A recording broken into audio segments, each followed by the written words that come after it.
Entrepreneurial Women with Purpose is focused on educating, empowering, and investing in women to support them with harnessing an entrepreneurial mindset to create the change in the world for the greater good. Through this series, we connect with women from all across New Zealand to inspire, teach, and share their pearls of wisdom through storytelling and sharing. I'm Catherine van der Meulen, the founder of Entrepreneurial Women with Purpose. Welcome to Entrepreneurial Women with Purpose. I'm Catherine van der Meulen, and joining me on today's podcast is Sophia Bristow, Managing Director at Eurotech Design. How are you, Sophia? Very good, thank you. Thanks very much for having me, Catherine. So today we are exploring something that I used to call the hero's journey. I've moved to calling it the heroine's journey. Yes. And really exploring your story through that lens of the heroine's journey. With quite a tough question to answer, but who is Sophia Bristow? Oh, so my journey started when I was born in China. At the age of 15, my parents uprooted me, and we as a family came to New Zealand, of all places. My mum has always said to me, if you turn the world map upside down, New Zealand is actually on the top. Whether that was true or not at that point in time, I'm not sure. But we ended up in Hamilton, New Zealand. That's where I went through Girls High in Hamilton and Waikato University, and started my experience with New Zealand. I feel like I came as a wide-eyed girl with bushy tails, and my understanding and realization of how things fit together has actually really begun in New Zealand. And I call New Zealand home, but I love China as well. And I've traveled and lived in the UK to do my OE. And then came back to New Zealand, really just got involved with banking for 5 years with the National Bank at the time and Westpac Banking Corporation, and then ended up with New Zealand Superannuation Fund for about 8 years. Also worked for ASB in the global markets. So I really enjoyed all of those experiences. Then moved on to being a corporate trustee for investment schemes with trustees executors. I suppose along the way, we thought, okay, this is all very, very amazing and cool work experience. We would love to take control of our own destiny. And Eurotech Design as a business opportunity to invest in has come up in 2015. So the whole due diligence process took about 2 years, and we finally bought the company in 2019. So actually this month, we are celebrating being 6 years old under the new company, new ownership structure. The Eurotech Design as a company itself has been around since 1996. So we will be celebrating 30th birthday very soon as well. Wow. And so you touched on it a little bit, but tell us about your call to adventure to launching Eurotech Design and obviously taking ownership of that 6 years ago. What was that light bulb moment that we should shift the gears and have our own business? Sure. I feel like certain life events become major trigger points for big decisions. So when we started thinking about this idea of being an entrepreneur ourselves, it was really when I was pregnant with my son, and flexibility, having better control of one's destiny, and actually just build something meaningful with a potential upside were some of the reasons why I decided to look into business ownership. Initially thinking we can invest in the company and have it being run by others, especially the founder and the founder and the vendor. However, as we progress into this journey, we feel like small to medium-sized businesses, we actually need to be amongst it all, getting our hands dirty. That's where we can make the biggest difference. So, what have been some of the trials and tribulations that you have experienced on the road to achieving your goals and having the impact that you do? Some of the trials and tribulations, I suppose, started from thinking being your own boss, having the flexibility was available as a business owner. But when I eventually immersed myself in the business, I thought I was working hard, working for somebody else previously. That's actually just taken it into a different level. Being the owner of the company, I'm just so vested into making the business successful. Eurotech Design being an importing company, we're dealing with suppliers from America, Europe, and Asia. So these companies are working 24/7. We get emails and messages and decisions that need to be made throughout the day on a continuous basis. So that's actually what's keeping us on our toes. And being a smaller operator, we can be very responsive to those market changes. And I guess that's one of our secret sources as well. What have been three of the key learnings on your journey so far, particularly in the last 6 years? Hmm. Three key learnings. I have to say, first of all, being in business myself compared to working on corporates, my personal development has given me returns in many folds. I actually love this experience. The three key learnings I would say is first of all, if you're looking at business acquisition, it'll be a very good idea if you are either from the industry or actually work in industry for 24 months before you decide to buy a company in that industry, because then you know what to look for. Second thing, I feel like having really good people around myself really makes a difference. And those good people also need to be subscribed to the goal, vision, what the company actually stands for and what we're all about. Those fluffy, warm, fluffy things are also very important. And I suppose thirdly, sometimes we think we can do it all and we can do it all and save a bit of money. Actually, I'm going to start outsourcing more and more and delegate more and more, because this actually empowers our people, and this also allows the experts to come in and actually get the job done with efficiency and professionalism. I think all the Kiwi entrepreneurs, we start off thinking, we are the answer. But actually, when the business top line allows, having experts in, having a solid team structure and support structure really makes a big difference. I am a great believer and a great supporter of outsourcing everything. Sometimes I'd love to outsource my children more, but Yes. outsourcing and delegating, it's one of my, Mm. I absolutely love it. And I think that it, as you said, it really empowers other people when you do enable them with those things, as well as the tools to be able to support them to succeed and be able to commit to that Mm. work. So yeah, Mm. absolutely, It's couldn't great. agree more. Thanks. And so, bravery and courage are two leading traits of entrepreneurs. How have they played a Mm. part in your experiences? Oh, that's interesting. So I suppose I would add something else in there, and that's actually to adapt and try to fit in. This was part of my DNA because my family took me from China and put me in New Zealand. I remember the first 6 months was the most uncomfortable time in my life. I was not a very outgoing person. And then that was the first time I've left my home city. So to be able to see ocean, to be able to mix and mingle with the girls from Hamilton, that was just all very new experience.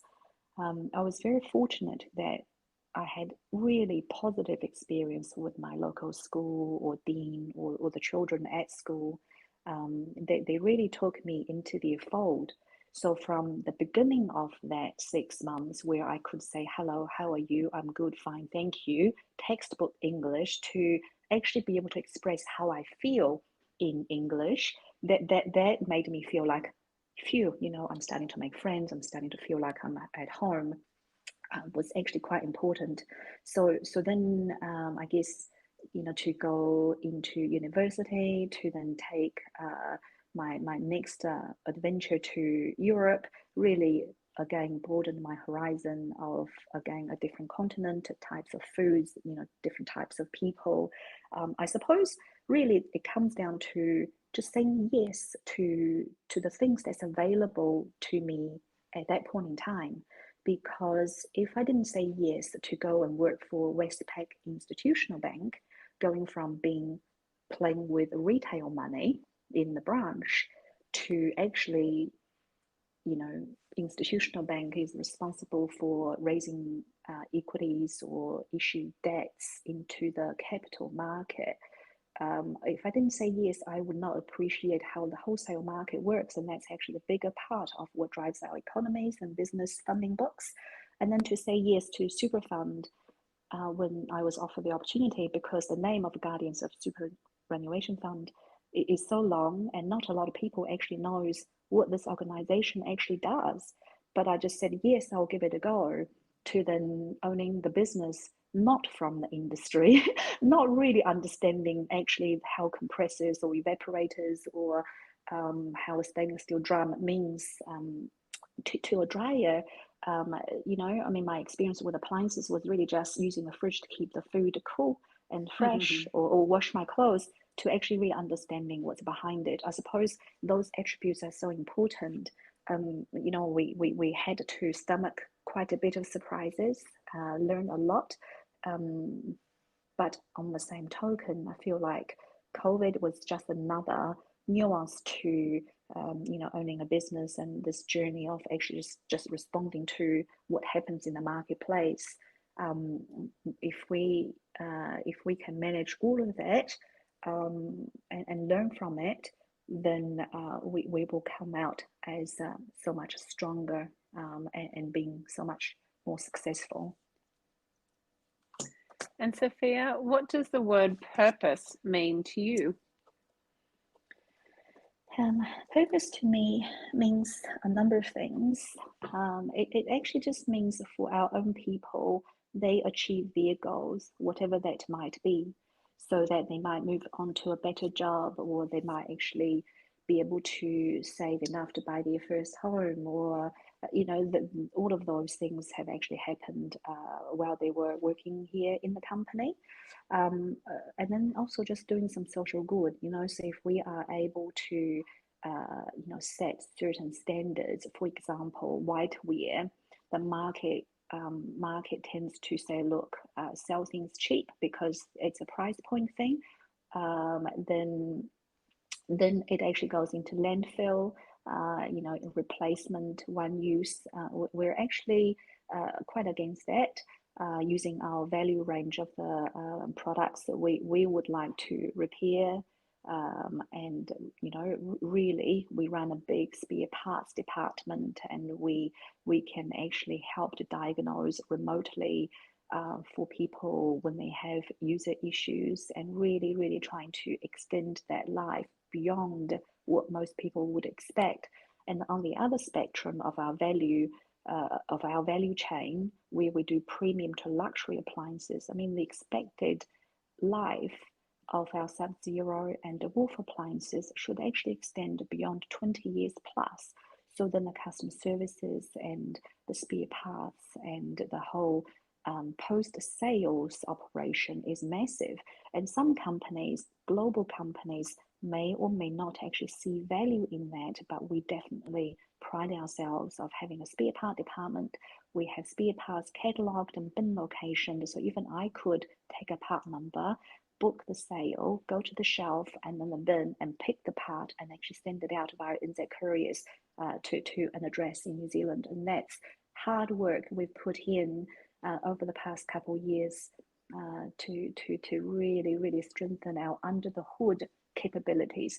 And that's normally a harder and tougher journey because people don't see it until it's done. And that's just a lot of effort. So I'm really proud of our team for getting that all sorted for our customers, or for us to better serve our customers.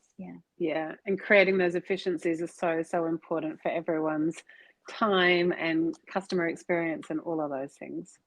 Yeah, that's right.